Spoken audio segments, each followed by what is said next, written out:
ମୋର ବର୍ଷେ ତଳେ ମଳଦ୍ୱାରରେ ଗୋଟେ ବଥ ଟାଇପର ବାହାରିଲା ଆଉ ଭାରି ବିନ୍ଧିଲା ପେନ୍ ହେଲା ଆଉ ବ୍ଲଡ୍ ବି ପଡ଼ିଲା। ମୋର ଯେତେବେଳେ ବିନ୍ଧା ବିନ୍ଧି ଆରମ୍ଭ ହେଲା ପେନ୍ ହେଲା ଆଉ ପୁରୀରେ ଗୋଟେ ମେଡ଼ିକାଲରେ ଅପରେସନ୍ ହେଲି 3 ମାସ 4 ମାସ ଔଷଧ ଖାଇଲି।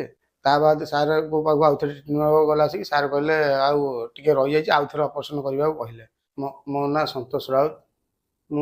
ମୋ ଘର ପୁରୀ। ମୁଁ ପରିବା ବିଜନେସ୍ କରେ। ଆଉ ମୋ ମିସେସ୍ ପିଙ୍କି ରାଉତ। ମୋର ବର୍ଷେ ତଳେ ମଳଦ୍ୱାରରେ ଗୋଟେ ବଥ ଟାଇପର ବାହାରିଲା ଆଉ ଭାରି ବିନ୍ଧିଲା ପେନ୍ ହେଲା ଆଉ ବ୍ଲଡ୍ ବି ପଡ଼ିଲା।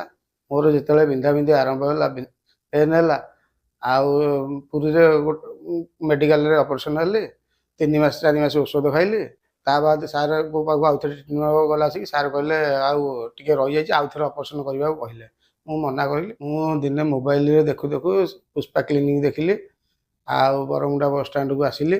ସାର୍ଙ୍କ ସହିତ ଦେଖାହେଲି। ବର୍ତ୍ତମାନ ବିନ୍ଧା କମିଛି, ଫୁଲା ବି କମିଛି, ଯାଞ୍ଚ କରିପାରୁଛି। ଆଉ ବିନ୍ଧା ବିନ୍ଧି ବଥା ବଥି କିଛି ନାହିଁ।